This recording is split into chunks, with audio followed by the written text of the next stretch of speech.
बिस्मिल्लाहिर्रहमानिर्रहीम। अस्सलाम वालेकुम स्टूडेंट्स, मैं हूं हसान फरीद, आपका फिजिक्स टीचर। स्टूडेंट्स, आज का हमारा आर्टिकल है व्हीटस्टोन ब्रिज। ये व्हीटस्टोन ब्रिज क्या है और इलेक्ट्रिसिटी के अंदर एक ब्रिज का क्या काम है, बेसिकली ये हम जानेंगे आज के लेक्चर में। याद रखिएगा स्टूडेंट्स कि व्हीटस्टोन ब्रिज जो है वो एक बहुत इंपॉर्टेंट आर्टिकल है, तो ये बोर्ड में बहुत दफा पूछा भी जा चुका है। इसलिए आज हम ये भी डिस्कस करेंगे कि इसकी हेडिंग्स हमने कैसे बनानी है ताकि हम मैक्सिमम मार्क्स सिक्योर कर सकें। तो स्टूडेंट्स, आइए स्टार्ट करते हैं आज का लेक्चर। स्टूडेंट्स, सबसे पहले तो आप लोग देख रहे हैं कि आर्टिकल का नाम है व्हीटस्टोन ब्रिज। अब आप लोगों के जहन में ब्रिज का नाम सुनते हुए कोई इस तरह का ब्रिज जहन में आएगा, लेकिन स्टूडेंट्स याद रखिएगा हम मैकेनिक्स नहीं पढ़ रहे हैं, बल्कि हम तो इलेक्ट्रिसिटी का टॉपिक पढ़ रहे हैं। तो इसका मतलब यहां पर ब्रिज का मतलब कुछ और है। तो सबसे पहले तो मैं आपको बताता चलूं कि ब्रिज क्या होता है। इलेक्ट्रिसिटी के अंदर कुछ खास किस्म के सर्किट्स होते हैं, उनको हम ब्रिज कह देते हैं। इसमें कोई हार्ड एंड फास्ट रूल नहीं है। मैं एग्जांपल दे देता हूं। जस्ट इमेजिन करें मेरे पास ये दो रेजिस्टर्स हैं और फिर मेरे पास दो और रेजिस्टर्स हैं। मैंने इनको कुछ इस तरह से जोड़ दिया। आप लोग देख रहे हैं कि ये दो रेजिस्टर्स के कॉम्बिनेशंस एक दूसरे के साथ पैरेलल तरीके से जुड़े हुए हैं। स्टूडेंट्स, अगर मैं इन दो अलग-अलग जो सर्किट्स हैं इनमें से दो पॉइंट्स को कनेक्ट करूं किसी एक तीसरे रेजिस्टर या किसी और चीज से, तो फिर मैं कहता हूं ये एक ब्रिज सर्किट है। तो यहां पर ब्रिज का मतलब एक पुल नहीं है, बल्कि ब्रिज एक किस्म का सर्किट है जिसमें आप यूजुअली दो पैरेलल कॉम्बिनेशंस को एक ब्रिज के जरिए कनेक्ट कर देते हैं, यानी कि किसी रेजिस्टर किसी भी चीज के जरिए कनेक्ट कर देते हैं। तो इसे हम कहते हैं ये ब्रिज सर्किट है। तो आज भी हम बेसिकली एक सर्किट ही पढ़ेंगे। तो व्हीटस्टोन ब्रिज का क्या मतलब है, यानी व्हीटस्टोन क्या है? बेसिकली व्हीटस्टोन उस साइंटिस्ट का नाम है जिसने सबसे पहले ये ब्रिज सर्किट जो है वो स्टडी किया था। तो यहां पर मैंने यही लिखा है, this circuit was first used by Charles Wheatstone. अब आप सोच रहे होंगे इस सर्किट का फायदा क्या है। डेफिनेटली स्टूडेंट्स, इसके बहुत से फायदे हैं, जिनमें से एक हम बहुत डिटेल में डिस्कस करेंगे, और वो ये है, अगर मेरे पास एक अननोन रेजिस्टेंस हो, एक ऐसी रेजिस्टेंस हो जिसकी वैल्यू मुझे नहीं मालूम, तो उसकी वैल्यू आसान तरीके से अगर मैं निकालना चाहता हूं तो उसके लिए बेस्ट मेथड है व्हीटस्टोन ब्रिज। तो ये देखिए मैंने पर्पस लिख दिया, it is used to find the value of unknown resistance. अगर मुझे कोई रेजिस्टेंस ऐसी मिली है जिसकी वैल्यू मुझे नहीं मालूम, तो मैं उसकी वैल्यू व्हीटस्टोन ब्रिज को यूज करते हुए फाइंड आउट कर सकता हूं। उसके लिए मुझे क्या करना पड़ेगा, ये मैं आज के लेक्चर के बिल्कुल एंड पर डिस्कस करूंगा। नाउ स्टूडेंट्स, आज का हमारा जो ब्रिज स्ट्रक्चर है वो कैसा दिखता है, जरा इमेजिन करें। मेरे पास चार रेजिस्टर्स हैं जिनकी R1, R2, R3 और R4 रेजिस्टेंसेस हैं। अगर मैं इन रेजिस्टर्स को कुछ इस तरह से जोड़ूं स्क्वायर शेप में, और स्टूडेंट्स ये आपके सामने जो लूप सा बना है क्लोज, इसको नाम दे दूं, तो ये पॉइंट ए है, ये पॉइंट बी है, पॉइंट सी है, पॉइंट डी है। तो ये एक लूप बन गया रेजिस्टर्स का, इसे कहेंगे loop A B C D.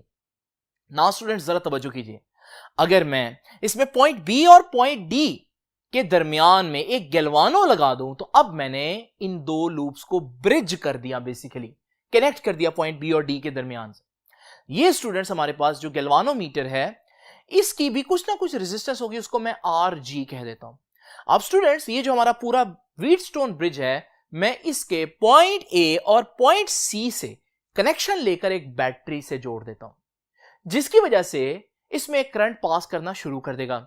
लेकिन इस करंट को अपनी मर्जी के मुताबिक कंट्रोल करने के लिए मैं यहां पर एक स्विच लगाता हूं, ताकि जब मैं स्विच ओपन कर दूं तो हमारे पास करंट का फ्लो रुक जाए, और जब मैं स्विच क्लोज करूं तो हमारे पास करंट का फ्लो जो है दोबारा से शुरू हो जाए। तो स्टूडेंट्स, ये जो आपके पास फाइनल शेप आई है इस सर्किट की, इसे कहते हैं व्हीटस्टोन ब्रिज, और ये मैंने आप लोगों के सामने यहां पर कुछ इस तरह से बनाया भी है। नाउ स्टूडेंट्स जरा तवज्जो कीजिए, यहां पर ये जो कंस्ट्रक्शन मैंने आपके सामने की है इसको मैं एक्सप्लेन कर देता हूं। तो कंस्ट्रक्शन की हेडिंग दी है मैंने, फोर रेजिस्टेंसेस, चार रेजिस्टेंस होंगे, R1, R2, R3 and R4 are connected in such a way, इस तरह से कनेक्ट किया इनको, to form loop A B C D A. क्या आपने वो जो चार रेजिस्टेंस स्टार्ट में ली थी उनको आपने कुछ इस तरह से कनेक्ट किया था, तो हमारे पास ये एक लूप बन गया था जिसको मैंने क्या नाम दिया था, ए बी सी डी।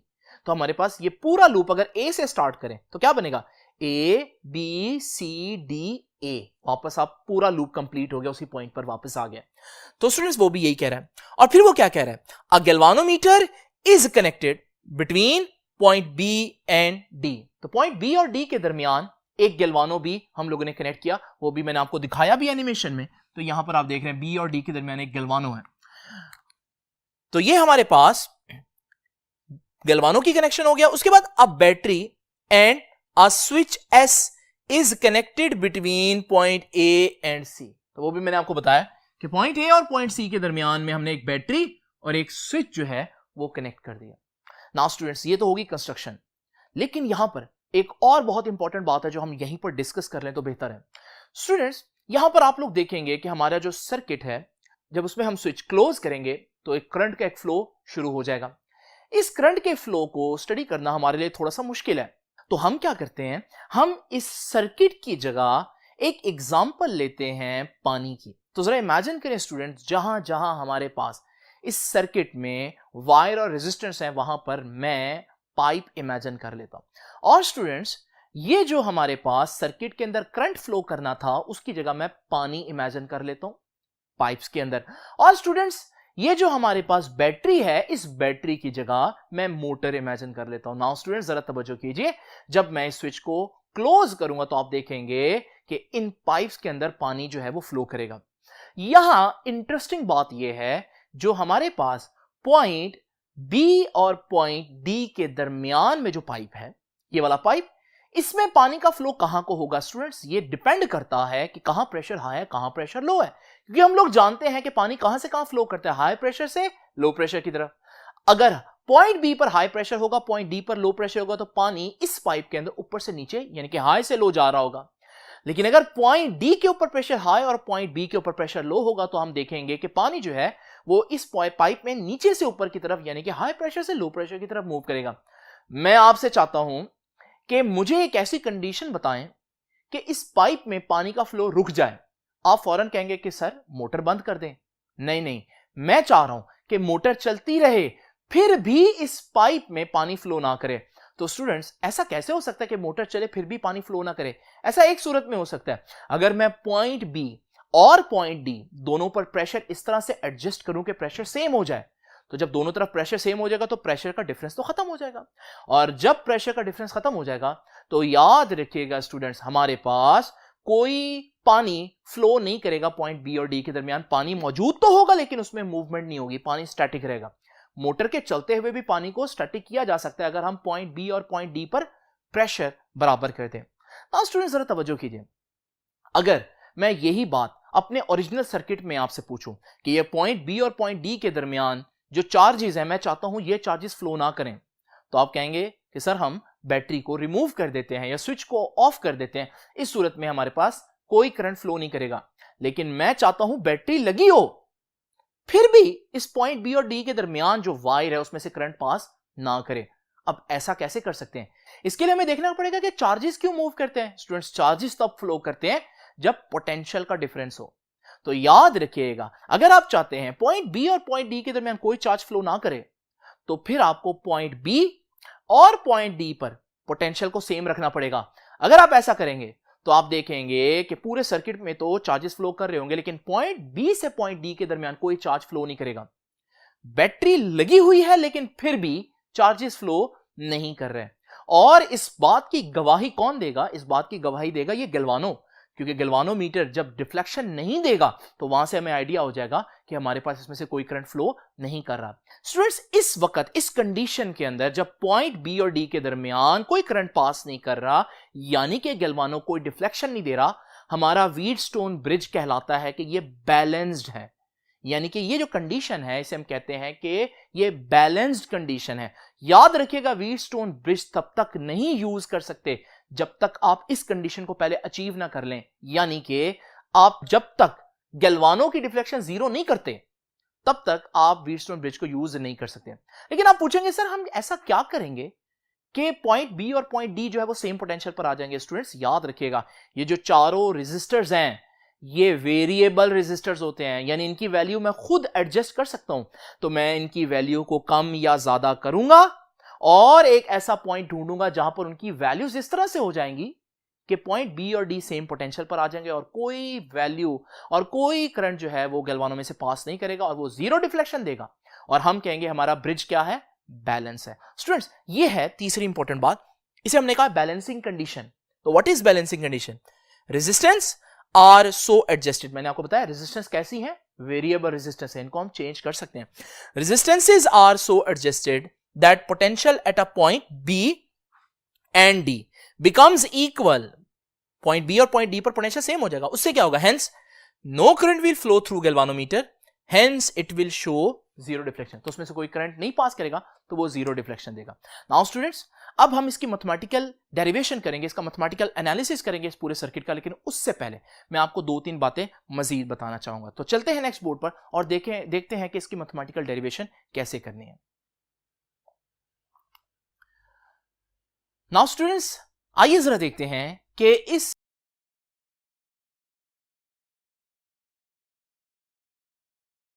एक्सप्लेन करता हूं। सबसे पहले तो स्टूडेंट्स आप लोग देखें, ये जो हम लोगों ने डायग्राम बनाई है, इस डायग्राम में मैं 3 करंट शो कर रहा हूं, I3, I2 और I1। ये मैं आपको इमेजिन करवाना चाहता हूं ये 3 करंट्स क्यों हैं। स्टूडेंट्स आपको मालूम है करंट कब फ्लो करता है? जब हमारे पास एक क्लोज लूप हो, क्लोज सर्किट में करंट फ्लो करता है। और आपका ये जो सर्किट है जो इस वक्त बड़ा कॉम्प्लेक्स नजर आ रहा है और समझ नहीं आ रही कि कौन से चार्जेस कहां जा रहे हैं, इसको अगर हम सिंप्लीफाई करके सिर्फ इस जगह को देखें तो आप देख रहे हैं कि ये पॉइंट ए से अगर स्टार्ट हो रहा है तो ये पॉइंट सी से डी से मूव करता हुआ वापस ए पर आ रहा है, यानी ये क्लोज लूप है। और क्लोज लूप में तो चार्जेस फ्लो करते हैं, तो यानी ये जो आपके पास वायर्स का कॉम्बिनेशन है, इसमें चार्जेस जो है वो फ्लो करेंगे और हमारे पास एक करंट जो है वो इस लूप में रहेगा। आइए इस लूप को नाम देते हैं। इस लूप का नाम स्टूडेंट्स आप देख सकते हैं कि एक तरफ से पॉइंट ए है, एक तरफ से पॉइंट डी है, फिर पॉइंट सी है और फिर वापस आप पॉइंट ए पर जाते हैं, तो इसको आप लूप ए डी सी ए कह सकते हैं। और आप देख रहे हैं स्टूडेंट्स, यहां जो हम लोगों ने करंट इमेजिन करना है वो कन्वेंशनल करंट है। स्टूडेंट्स याद रखिएगा, कन्वेंशनल करंट कौन सा होता है? जो पॉजिटिव टर्मिनल से नेगेटिव टर्मिनल की तरफ चलता है। तो ये बैटरी का पॉजिटिव टर्मिनल देखिए, यहां से चार्जेस निकले, पॉइंट सी पर पहुंचे, फिर पॉइंट डी पर पहुंचे, फिर पॉइंट ए पर और फिर पॉइंट सी पर वापस। तो स्टूडेंट्स ये हमारे पास एक करंट फ्लो कर रहा है।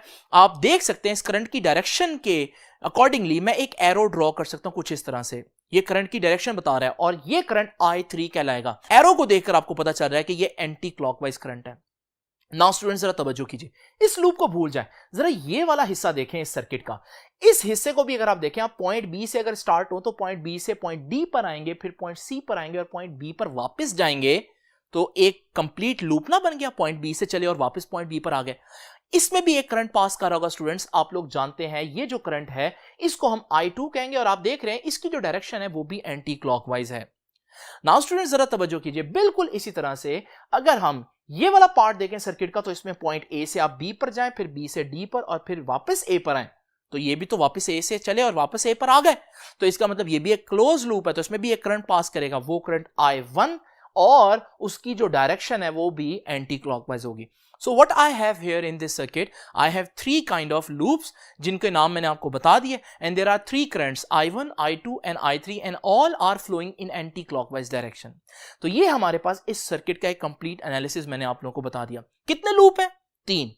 लेकिन मैथमेटिकल डेरिवेशन में मैं कितने लूप्स को यहां पर डिस्कस करूंगा? 2 लूप्स को। तो मैंने हेडिंग दी है लूप ABDA और लूप BCDB। ये कौन से लूप्स है जिनको मैं डिस्कस करूंगा स्टूडेंट्स? से देख लीजिए, ये है लूप ABDA, इसको डिस्कस करूंगा, और ये है लूप BCDB। तो स्टूडेंट्स ये दोनों लूप मैं ऊपर वाले डिस्कस करूंगा। तो वो जो निचला लूप था I3 करंट वाला, वो मैंने आपको दिखा तो दिया, लेकिन यहां पर हम उसको डिस्कस नहीं करेंगे, लेकिन उसका जो करंट I3 है वो यहां पर यूज होगा। खैर उसको अभी हम मैथमेटिकल डेरिवेशन में देखेंगे।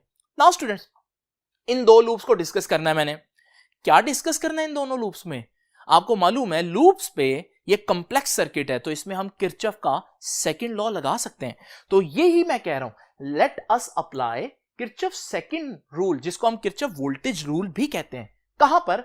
ऑन लूप ABDA इस लूप में एंड लूप BCDB इस लूप में। वो लूप मैंने आपको अभी दिखाए। नाउ स्टूडेंट्स कुछ बच्चों को किरचॉफ रूल समझने में हो सकता है मसला हो, उनका अभी तक ये टॉपिक क्लियर ना हो, तो इस वजह से मैं किरचॉफ रूल की 2-3 बातें आप लोगों को बता दूं ताकि आज का आर्टिकल आप लोग अच्छी तरह से कर सकें। किरचॉफ रूल क्या कहता है? पहली बात, किरचॉफ रूल कहां लगेगा? लूप में, और आपको मालूम है लूप है हमारे पास यहां पर। दूसरी बात है एक क्लोज लूप में, याद रखिएगा किरचॉफ रूल क्या कहता है? पॉइंट नंबर 1 जो आज याद रखना आपने, सारे पोटेंशियल चेंजेस जो हैं उनका सम 0 होगा। एक क्लोज लूप के अंदर सारे पोटेंशियल चेंजेस का सम 0 होगा। दूसरी बात जो आपने याद रखनी है, अगर आप रेजिस्टर में से पास कर रहे हैं तो याद रखिएगा पोटेंशियल का जो चेंज आएगा वो नेगेटिव आएगा। याद रखिएगा पोटेंशियल चेंज नेगेटिव होगा। कब? जब आप रेजिस्टर में से पास करेंगे। और स्टूडेंट्स तीसरी बात, अच्छा वो क्यों बच्चे पूछते हैं सर नेगेटिव क्यों होगा? क्योंकि रेजिस्टर का काम क्या है? करंट को अपोज करना। तो इसमें से जब पास करते हैं चार्जेस तो चार्जेस हमेशा अपनी एनर्जी लूज करते हैं। तीसरी बात आप लोगों ने जो याद रखनी है स्टूडेंट्स, वो भी बहुत इंपॉर्टेंट है, वो ये है कि पोटेंशियल नेगेटिव होगा या पॉजिटिव होगा वो तो पता चल जाएगा आपको, लेकिन कितना होगा कैसे निकालेंगे स्टूडेंट्स? ओहम्स लॉ से। और ओहम्स लॉ क्या कहता है? सिंपल, पोटेंशियल निकालना है, करंट और रेजिस्टेंस को मल्टीप्लाई कर दो, बस। ये तीन बातें अगर आपको समझ में आती हैं तो अब आप मैथमेटिकल डेरिवेशन जो है वो कर सकते हैं। नाउ स्टूडेंट्स, क्योंकि मैं पहले डिस्कस करूंगा loop A B D A, तो आइए मैं आपके सामने मेंशन करता हूं, हाईलाइट करता हूं loop A B D A. इस लूप को हम स्टडी करते हैं, बाकी चीजों को भूल जाते हैं थोड़ी देर के लिए। स्टूडेंट्स आप लोग देख रहे हैं इस लूप के अंदर बेसिकली आपको क्या दिख रहा है? दो रेजिस्टर्स हैं, R1 और R3, और एक गैल्वानो है। लेकिन स्टूडेंट्स आप लोग जानते हैं कि हमारे पास गैल्वानो भी किसी ना किसी मटेरियल में से तो बना होगा, और उस मटेरियल की कुछ ना कुछ रेजिस्टेंस भी होगी। तो गैल्वानो में से जब करंट पास करेगा तो गैल्वानो भी तो उसको कुछ ना कुछ रेजिस्टेंस देगा। इस वजह से स्टूडेंट्स मैं इस गैल्वानो की जगह एक रेजिस्टर शो कर देता हूं, और उस रेजिस्टर को मैं RG से रिप्रेजेंट कर देता हूं। ये बेसिकली क्या है? ये असल में रेजिस्टर नहीं, असल में गैल्वानो है, लेकिन यहां गैल्वानो को सिंबॉलिकली मैंने एक रेजिस्टर से शो किया है। तो अब मुझे क्या दिख रहा है? अब मुझे बेसिकली तीन रेजिस्टर्स दिख रहे हैं इस लूप के अंदर। नाउ स्टूडेंट्स आप लोग जानते हैं कि इस लूप के अंदर I1 करंट जो है वो एंटी क्लॉकवाइज डायरेक्शन में फ्लो कर रहा है। अब आपको नजर आ रहा है कि यहां तीन चीजें हैं, तीन रेजिस्टर्स हैं, R1, R3 और RG। तो तीन जगहों पर पोटेंशियल चेंज होगा, इसलिए मैंने तीन ब्रैकेट्स लिख ली। मुझे पता है टोटल पोटेंशियल चेंज कितना होगा? 0, क्योंकि क्लोज लूप में पोटेंशियल चेंज 0 होता है। तो मुझे पता है इस लूप के अंदर डेल्टा V 0 होगा। लेकिन कितने जगहों पर पोटेंशियल चेंज हो रहा है स्टूडेंट्स? सर्किट के अंदर हमारे पास तीन एलिमेंट्स हैं, R1, R3 और RG। तो फिर हमारे पास तीन ब्रैकेट्स मैंने डाली हैं, एक पहले रेजिस्टर्स के लिए, एक R3 के लिए, एक RG यानी गैल्वानो के लिए। लेकिन मुझे मालूम है इन सारी ब्रैकेट्स को सॉल्व करने पर आंसर क्या आना है? 0, क्योंकि किरचॉफ का सेकंड लॉ कहता है कि लूप अगर क्लोज हो तो फिर सारे पोटेंशियल चेंजेस 0 आएंगे, और लूप हमारा क्लोज है। आइए स्टूडेंट्स इस ब्रैकेट के लिए जरा देखते हैं यहां क्या आएगा। सबसे पहले तो देखें ये ब्रैकेट किसके लिए मैंने लगाई है? ये इस लूप की इस रेजिस्टेंस R1 के लिए। स्टूडेंट्स रेजिस्टेंस है तो पहली बात तो आप लोगों को क्या बताई मैंने? रेजिस्टर के लिए वोल्टेज नेगेटिव होता है, तो इस ब्रैकेट के केस में मैं यहां पर नेगेटिव डाल देता हूं। नाउ स्टूडेंट्स अगर आप यहीं पर ही बाकी चीजों को भी देख लें, ये R3 है, ये भी तो रेजिस्टर है, और ये RG है, ये भी रेजिस्टर है, तो इसका मतलब ये सारे रेजिस्टर भी पोटेंशियल यहां पर भी क्या आएगा? नेगेटिव आएगा। तो इन सारी ब्रैकेट से पहले मैंने नेगेटिव साइन डाल दिया ताकि काम आसान हो जाए। अब जरा देखते हैं ये पहला रेजिस्टर जो R1 है, मुझे मालूम है इसका पोटेंशियल तो नेगेटिव है, लेकिन पोटेंशियल कितना है ये भी मुझे बताया किरचॉफ ने। कैसे निकालना है? ओहम्स लॉ लगा दें, यानी कि करंट को रेजिस्टेंस से मल्टीप्लाई कर दें। देखिए करंट कितना पास कर रहा है? I1 है, तो हमारे पास इसमें से करंट I1 पास करेगा। रेजिस्टेंस की वैल्यू कितनी है? R1 है, तो करंट I1 रेजिस्टेंस R1, तो मल्टीप्लाई कर दें, क्या बन जाएगा? I1 multiply by R1। तो स्टूडेंट्स ये हो गया पोटेंशियल चेंज पहले रेजिस्टर में से। तो ये तो हो गया रेजिस्टर का काम पूरा। अब जरा देखते हैं रेजिस्टेंस R3 को। अगर रेजिस्टेंस R3 को हम गौर से देखें तो मैं बच्चों से पूछता हूं इसमें पोटेंशियल चेंज कितना आएगा? बच्चे फौरन कहते हैं सर करंट इसमें से पास कर रहा है I1, रेजिस्टेंस है R3, तो बच्चे कहते हैं I1 R3 हो जाएगा। लेकिन स्टूडेंट्स यहां पर बच्चे एक मिस्टेक कर रहे हैं, वो क्या है? जरा देखिए इस रेजिस्टेंस को गौर से। बजाहिर लग रहा है ये इस लूप की रेजिस्टेंस है, लेकिन अगर आप वो जो पहला लूप है नीचे वाला उसको देखें तो ये रेजिस्टेंस उसमें भी तो आ रही है ना, यानी ये कॉमन रेजिस्टेंस है। ये किसी एक लूप की नहीं है बल्कि ये दो लूप्स के दरमियान कॉमन रेजिस्टेंस है। और जो निचला लूप है उसमें से तो करंट I3 मूव कर रहा था, यानी निचले लूप के हिसाब से देखें तो इस रेजिस्टर R3 में से करंट I3 जा रहा है। और अगर ऊपर वाले लूप के हिसाब से इसको ऊपर वाले लूप का हिस्सा बना दें तो उसमें I1 करंट भी आ रहा है, यानी कि इस R3 में से कितने करंट पास कर रहे हैं स्टूडेंट्स? एक नहीं, दो करंट। और मजे की बात यह है कि दोनों करंट एक दूसरे के ऑपोजिट जा रहे हैं, और ऑपोजिट जाती चीजें कैंसिल होती हैं, तो यहां पर ये करंट एक दूसरे को कैंसिल करेंगे। एक तरफ से I3 करंट है, भाई कैंसिल करेंगे तो हम माइनस करेंगे करंट को, लेकिन किस में से किसको माइनस करें? क्या i1 में से i3 को माइनस करें या i3 में से i1 को माइनस करें? इसका आसान तरीका यह है कि मैं सपोज कर लेता हूं मैं अभी किस लूप को स्टडी कर रहा हूं, इस लूप को, ऊपर वाले लूप को। तो मैं इमेजिन कर लेता हूं, ये सपोज कर लेता हूं कि i1 स्ट्रॉन्ग करंट है। तो अगर i1 स्ट्रॉन्ग करंट होगा तो फिर मैं बड़े में से छोटा माइनस करूंगा, तो कितना करंट पास कर रहा है? i1 minus i3। तो इसमें से इस वक्त जो करंट पास कर रहा है वो है i1 minus i3। Now students, दूसरी बात जरा तवज्जो से देखिए, करंट को किससे मल्टीप्लाई करना होता है? रेजिस्टेंस से। और रेजिस्टर किसको स्टडी कर रहे थे? अभी हम R3 रेजिस्टर को स्टडी कर रहे हैं। तो फिर यहां पर जब रेजिस्टेंस से मल्टीप्लाई करना है तो इस पूरे करंट के साथ मैं साथ R3 रेजिस्टर लिख देता हूं। आइए स्टूडेंट्स, अब जरा जल्दी से देखते हैं कि हमारे पास जो थर्ड रेजिस्टेंस है, जिसे मैंने RG बोला, जो हकीकत में गैल्वानो है, उसको मैंने सिंबॉलिकली रिप्रेजेंट किया रेजिस्टेंस से। ये जो RG है, इसमें अगर आप देखें, ये RG अगर मैं इस लूप का हिस्सा समझूं तो इसमें से करंट I1 पास करेगा जो कि ऊपर को जाएगा गैल्वानो में से या RG में से। लेकिन स्टूडेंट्स, ये भी कॉमन रेजिस्टेंस है, ये साथ वाले लूप के साथ कॉमन नहीं।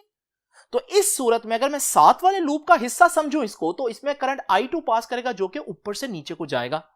यहां पर भी इसमें से दो करंट पास कर रहे हैं, एक I1 और एक I2। तो यहां पर भी हमारे पास करंट क्या करेंगे? एक दूसरे को कैंसिल करेंगे तो माइनस होगा आंसर। लेकिन यहां पर भी हम वही टेक्निक लड़ाएंगे। मैं किस लूप को स्टडी कर रहा हूं? मैं इस लूप को स्टडी कर रहा हूं। तो मैं सपोज करूंगा कि I1 स्ट्रॉन्ग है और I2 वीक है, तो फिर माइनस करूंगा I1 में से I2। तो I1 minus I2 current pass कर रहा है। स्टूडेंट्स, किस में से पास कर रहा है? RG में से। तो उस रेजिस्टेंस को मल्टीप्लाई कर दूंगा। नाउ स्टूडेंट्स, ये इक्वेशन मेरे पास बन गई है, कोई मसला नहीं है इसमें, सिंपल इक्वेशन आपके पास आ गई है। किरचॉफ के 2-3 पॉइंट्स बस आपको याद करने हैं। नाउ स्टूडेंट्स, अब जरा जल्दी से इसको दूसरे लूप पर अप्लाई करते हैं। दूसरा लूप क्या है? Loop BCDB। आइए जरा देखते हैं, इस लूप में भी आपको दो रेजिस्टर जिनमें R2 और R4 है और एक गैल्वानो नजर आ रहा है। मैं उसी तरह से गैल्वानो को एक रेजिस्टेंस की शक्ल में जाहिर कर देता हूं। तो ये सिंबॉलिकली मैंने इसको RG से रिप्रेजेंट कर दिया। अगर आप इस लूप को गौर से देखें तो इसमें आपको 3 रेजिस्टर्स नजर आ रहे हैं। और रेजिस्टर्स के बारे में हम लोगों ने क्या पढ़ा? जब भी करंट रेजिस्टर में से पास करता है तो पोटेंशियल चेंज नेगेटिव होता है। तो मैंने 3 ब्रैकेट्स डाले हैं, मुझे पता है इन सारे का सम 0 होगा, क्योंकि किरचॉफ का रूल क्या कहता है? क्लोज लूप के अंदर सारी पोटेंशियल चेंजेस 0 होती हैं, उनका सम 0 होता है। तो मैं यहां पर भी एक नेगेटिव साइन डाल देता हूं क्योंकि रेजिस्टर है, यहां पर भी नेगेटिव साइन रेजिस्टर, और यहां पर भी नेगेटिव साइन डाल देता हूं क्योंकि ये रेजिस्टर है। नाउ स्टूडेंट्स, आइए जरा देखते हैं जो पहले रेजिस्टर की ब्रैकेट है, इसके अंदर क्या लिखना है मुझे। ये है पहला रेजिस्टर जिसको मैंने R2 यहां पर बोला हुआ है। नाउ स्टूडेंट्स, जरा अगर आप गौर से देखें तो R2 रेजिस्टर में से करंट I2 पास करेगा, और जब I2 करंट R2 में से पास करेगा तो करंट और रेजिस्टेंस को मल्टीप्लाई करेंगे तो ये आ जाएगा I2 R2। नाउ स्टूडेंट्स, जरा तवज्जो से देखिए, जो दूसरा रेजिस्टर है R4 है, वो अगर R4 को देखें तो अब आप लोग जानते हैं, अगर R4 को इस लूप का हिस्सा समझूं तो इसमें से I2 करंट पास कर रहा है R4 में से। लेकिन स्टूडेंट्स, जरा इमेजिन करें, R4 जो है वो कॉमन रेजिस्टर बन रहा है निचले लूप में भी। और अगर निचले लूप को इमेजिन करूं तो निचले लूप में I3 करंट था, तो I3 करंट जो है वो R4 में से पास करेगा। यानी कि इस R4 में से इस वक्त 2 करंट पास कर रहे हैं, एक I2 जो ऊपर को जा रहा है, एक I3 जो नीचे को आ रहा है। लेकिन मैं किस लूप को स्टडी कर रहा हूं? ऊपर वाले लूप को। तो मैं I2 को स्ट्रॉन्ग करंट इमेजिन करूंगा तो फिर नेट करंट कितना पास करेगा? I2 minus I3। तो स्टूडेंट्स, ये आ जाएगा करंट जो उसमें से पास कर रहा है I2 minus I3। Net current इतना पास कर रहा है, किस में से पास कर रहा है? R4 रेजिस्टर में से। तो आपको पता है रेजिस्टर को भी मल्टीप्लाई करना होता है, तब जाकर करंट इनटू रेजिस्टेंस होगा, करंट इनटू रेजिस्टेंस, तब वोल्टेज आएगी। नाउ स्टूडेंट्स, जरा देखते हैं ये थर्ड ब्रैकेट, ये गैल्वानो वाली रेजिस्टेंस के लिए। तो ये हमारे पास रेजिस्टेंस RG है। अगर आप देखें, ये RG भी कॉमन है, दोनों लूप्स में आ रही है। पहले तो मैं इस लूप को जिसको स्टडी कर रहा हूं इसका पार्ट अगर समझूं तो आपको पता है इसमें से I2 करंट ऊपर से नीचे की तरफ फ्लो करेगा। लेकिन अगर आप इसी रेजिस्टेंस को RG को दूसरे लूप का हिस्सा समझे तो उसमें तो करंट I1 है, तो वो करंट I1 नीचे से ऊपर गैल्वानो में पास करेगा। यहां पर भी 2 करंट्स हैं, I1 और I2। लेकिन अब क्योंकि मैं इस लूप को स्टडी कर रहा हूं जिसमें I2 है, तो मैं इमेजिन करूंगा कि I2 ज्यादा स्ट्रॉन्ग है। तो I2 नीचे को आ रहा है, I1 ऊपर को जा रहा है, माइनस होंगे, लेकिन I2 माइनस I1 करूंगा क्योंकि I2 स्ट्रॉन्ग है। ये नेट करंट है जो पास कर रहा है किसमें से? आर जी में से, तो आर जी जो रेजिस्टेंस है उससे मल्टीप्लाई कर दूंगा। स्टूडेंट्स ये सबसे मुश्किल काम था आज के लेक्चर का, ये इक्वेशन बनाना, ये बच्चों को बहुत मुश्किल लगती है, लेकिन आप लोगों ने देखा कि हम लोगों को अगर सही तौर पर इमेजिन करें तो हमें कोई मसला नहीं होगा। और स्टूडेंट्स आप लोग देख रहे हैं कि यहां पर जितनी पोटेंशियल चेंजेस है उनका सम भी जीरो होगा, क्योंकि क्लोज लूप में होता है जीरो, किरचॉफ कहता है। और यहां पर भी पोटेंशियल चेंजेस का सम क्या होगा, जीरो होगा, क्योंकि क्लोज लूप में पोटेंशियल चेंजेस का जो सम है वो जीरो होगा किरचॉफ के मुताबिक। नाउ स्टूडेंट्स ये दोनों चीजें आप लोगों ने देख ली हैं। अब हम क्या करेंगे, हम इसको थोड़ा सा सॉल्व करेंगे। आप लोगों को मैंने स्टार्ट में क्या बताया था, तब तक व्हीटस्टोन ब्रिज को यूज नहीं किया जा सकता जब तक कि आप बैलेंस कंडीशन अचीव ना कर लें। बैलेंस कंडीशन का क्या मतलब है, बैलेंस कंडीशन का मतलब है कि वो जो गैल्वानो है, बैटरी के होते हुए पूरे सर्किट में करंट पास करते हुए भी गैल्वानो में से कोई करंट पास ना करे। अच्छा गैल्वानो में से आप लोगों को मैंने भी क्या बताया, दो करंट पास कर रहे हैं गैल्वानो में। एक करंट जो है वो ऊपर से नीचे I2 आ रहा है और एक नीचे से ऊपर I1 जा रहा है। अगर फिर भी आप चाहते हैं गैल्वानो में डिफ्लेक्शन ना हो तो फिर स्टूडेंट्स एक ही काम हो सकता है कि I1 और I2 दोनों बराबर करंट हो, क्योंकि जब दोनों बराबर होंगे I1 I2 को कैंसिल कर देगा। इस सूरत में जब वो कैंसिल कर देगा तो हमारे पास कोई नेट करंट गैल्वानो में से पास नहीं करेगा और आंसर क्या आ जाएगा, जीरो। तो इसका मतलब if balancing condition is satisfied, अगर मैं बैलेंसिंग कंडीशन सेटिस्फाई करूं, if balancing condition is satisfied, achieve कर ली जाए, तो फिर हम कह सकते हैं गैल्वानो शोज नो डिफ्लेक्शन, जिसका मतलब क्या है I1 और I2 बराबर हो जाएंगे, दोनों करंट्स बराबर होंगे तभी तो कैंसिल करेंगे ना।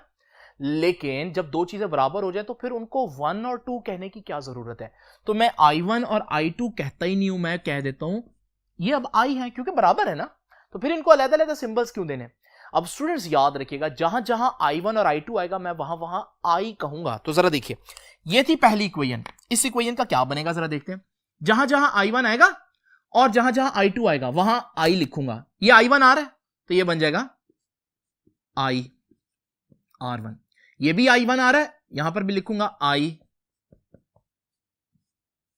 7R3, ये भी I1 आ रहा है, इसके साथ लिखूंगा I, ये भी I2 आ रहा है तो I2 को भी तो I लिखना है, और 7RG और 7 इक्वल्स टू 0। आइए इसको सॉल्व करते हैं। I माइनस I, ये तो जीरो नहीं हो जाएगा स्टूडेंट्स, तो एक पूरी टर्म ही जीरो हो गई। यहां क्या रह जाएगा, माइनस I R1, यहां क्या रह जाएगा minus I minus I3 into R3, और तीसरी टर्म जीरो हो गई है, इज इक्वल टू जीरो लिख दूंगा। और स्टूडेंट्स एक और काम यहीं पर ही कर लेते हैं, ये जो नेगेटिव साइन है इसको मैं दूसरी तरफ ले जाता हूं तो ये पॉजिटिव हो जाएगी सारी टर्म, तो ये इधर ही रखता हूं माइनस I R1, और ये नेगेटिव उधर जाकर पॉजिटिव हो जाएगा तो ये बन जाएगा plus I minus I3 into R3। Students बहुत इंपॉर्टेंट इक्वेशन है, मैं इसको बोलूंगा ये इक्वेशन नंबर 1 है। नाउ स्टूडेंट्स बिल्कुल सेम सारा प्रोसीजर हम वहां पर भी करते हैं। तो यहां पर हम लोगों ने क्या देखा, I1 जहां आएगा और I2 जहां आएगा वहां I लिखूंगा। ये देखिए I2 आ रहा है, इसकी जगह I लिखूंगा, ये बन जाएगा I2 की जगह I आ गया और साथ R2, माइनस ये I2 आ रहा है, इसकी जगह भी I लिखूंगा,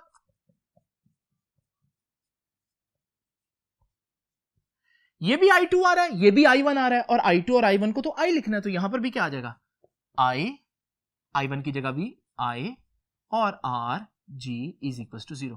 स्टूडेंट्स I में से I माइनस हो रहा है, स्टूडेंट्स ये तो 0 हो जाएगा, बिल्कुल वैसे वहां पर भी हुआ था, तो ये रह जाएगी टर्म माइनस I R2, ये टर्म रह जाएगी minus I minus I3 R4, और स्टूडेंट्स ये टर्म तो सारी की सारी 0 हो गई है, और ये नेगेटिव टर्म है, इसको उधर लेकर पॉजिटिव कर देता हूं, तो ये बनेगा minus I R2 is equal to, ये नेगेटिव उधर जाकर पॉजिटिव हो जाएगा तो ये बन जाएगा I minus I3 into R4 is equal to, अच्छा वो 0 उधर खत्म हो जाएगा, तो ये हमारे पास दूसरी तरफ जाकर पॉजिटिव हो गई। नाउ स्टूडेंट्स इस इक्वेशन को मैं इक्वेशन नंबर 2 कह देता हूं। Now very important last step है, बहुत आसान है, याद रखिएगा। यहां पर मैं कहता हूं divide equation 1 by equation 2। Equation 1 ये है और इक्वेशन 2 ये है, इसको डिवाइड करूंगा। स्टूडेंट्स, जब मेरे पास दो इक्वेशंस हों और मैं उनको डिवाइड करना चाहता हूं तो उसका आसान तरीका क्या है, एक इक्वेशन की लेफ्ट हैंड साइड से दूसरी इक्वेशन की लेफ्ट हैंड साइड डिवाइड करता हूं और एक इक्वेशन की राइट हैंड साइड से दूसरी इक्वेशन की राइट हैंड साइड डिवाइड करता हूं। तो फिर यहां पर भी हम ऐसे ही करेंगे। इस इक्वेशन की लेफ्ट हैंड साइड लिखता हूं, क्या है इस इक्वेशन की left hand side, minus I are one, और उसकी लेफ्ट हैंड साइड इससे लाकर डिवाइड कर दूंगा तो क्या बनेगा, माइनस आई आर टू। इस इक्वेशन की राइट हैंड साइड क्या है, I minus I three into R three divided by उसकी राइट हैंड साइड क्या है, I minus I three into R four. Now students, क्या कुछ आपको नजर आ रहा है कैंसिल होते हुए? बिल्कुल। ये माइनस आई से, आई माइनस थ्री से क्या रह गया हमारे पास? हमारे पास रह गया R1 ओवर नीचे क्या है, R2 is equal to R3 over R4। Students, इतनी मुश्किल इक्वेशंस में से एक बड़ी ही सादा इक्वेशन, बड़ी सिंपल फॉर्म आई है हमारे पास। याद रखिएगा, ये है हमारे पास वो इक्वेशन जो असल में व्हीटस्टोन का प्रिंसिपल है। लेकिन याद रखिएगा, this equation is only true, तब ये सही होगी कब, जब बैलेंस कंडीशन अचीव होगी, जब गैल्वानो में से कोई डिफ्लेक्शन नहीं हो रही होगी, उस वक्त आप इस इक्वेशन को अप्लाई कर सकते हैं, इस इक्वेशन को सही मानेंगे। तो स्टूडेंट्स, डेरिवेशन तो हो गई। आइए अब जरा देखते हैं Wheatstone bridge unknown resistance find out करने के लिए, जो मैंने स्टार्ट में लिखा था, कैसे यूज हो सकता है।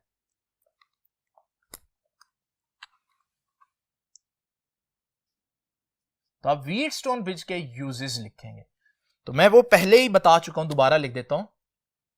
It is use to find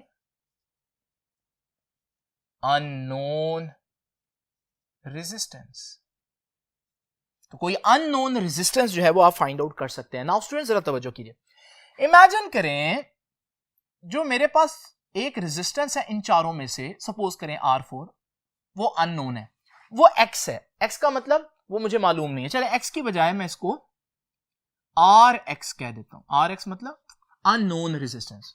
now students, जरा तवज्जो कीजिए, इस सर्किट को इमेजिन करते हैं। देखिए, ये हमारे पास वही व्हीटस्टोन ब्रिज है, इसमें R1, R2 और R3 ऐसी रेजिस्टेंस है जिनकी वैल्यूज मैं एडजस्ट कर सकता हूं और वो मुझे पता भी होंगी मैंने कितनी वैल्यूज रखी हैं। लेकिन ये जो R4 रेजिस्टर लगी हुई है, ये हमारे पास एक अननोन रेजिस्टेंस है, इसकी वैल्यू मैंने फाइंड आउट करनी है। अब आप लोग ने क्या करना है इसमें? स्टूडेंट्स, सबसे पहले आपने बैलेंसिंग कंडीशन लेकर आनी है। आपने ऐसा सिस्टम लेकर आना है, ऐसी सिचुएशन लेकर आनी है जिसमें हमारे पास गैल्वानो में से करंट जीरो पास करे। नाउ स्टूडेंट्स, जरा तवज्जो कीजिए, इसमें आप क्या करेंगे? सबसे पहले आप लोगों ने ये जो R1, R2 और R3 हैं, इनको एडजस्ट करना है, कम ज्यादा करते रहना है, चेक करना है। एक वक्त ऐसा आएगा जब वैल्यूज ऐसी खास हो जाएंगी कि गैल्वानो में से अचानक से डिफ्लेक्शन जीरो हो जाएगी। जैसे ही ऐसा हो, आप लोगों ने फौरन ये नोट करना है कि R1, R2 और R3 की वैल्यूज क्या हैं। क्यों नोट करना है? क्योंकि आप लोग जानते हैं इस वक्त ब्रिज बैलेंस है, और जब ब्रिज बैलेंस हो तो हम लोगों ने अभी क्या डिराइव किया, जब ब्रिज बैलेंस हो तो फिर R1 ओवर R2 बराबर होता है R3 ओवर R4। लेकिन R4 को तो मैंने RX लिखा, ये वो रेजिस्टेंस है जो अननोन है।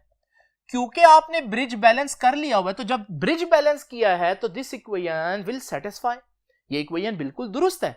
और इस सूरत में, इस इक्वेशन में आप RX को इधर ले जाएं तो ये ऊपर आ गया, R2 उधर R3 से जाकर मल्टीप्लाई होगा और R1 इधर आकर डिवाइड हो जाएगा। तो स्टूडेंट्स, इसका मतलब क्या हुआ? अगर मुझे R3 और R2 और R1 की वैल्यू पता हो, और जो कि पता होगी क्योंकि ये तो वो रेजिस्टर्स हैं जिनकी वैल्यू मुझे पता है मैं कितनी एडजस्ट कर रहा हूं, तो अगर मुझे ये नोन हो वैल्यूज तो मैं RX की वैल्यू फाइंड आउट कर सकता हूं। इस तरह से हम अननोन रेजिस्टेंस फाइंड आउट करते हैं। तो याद रखिएगा, if R3, R2, R1 are known, then R4 या RX can be found. तो RX फाइंड आउट की जा सकती है.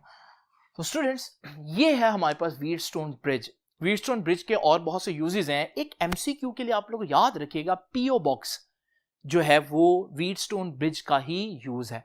तो स्टूडेंट्स, अब आप लोगों को समझ लगी हो कि व्हीटस्टोन ब्रिज क्यों इतना इंपॉर्टेंट है. ये एज ए लॉन्ग क्वेश्चन पूछा जाता है. हेडिंग्स मैंने आप लोगों के सामने लिख दी है. ये आर्टिकल अब आप लोगों ने किस तरह से लिखना है बोर्ड के अंदर, ये तो अब आप लोगों को पता चल गया है. आप सब इंशाल्लाह मुलाकात होगी नेक्स्ट आर्टिकल में. तब तक के लिए अल्लाह हाफिज.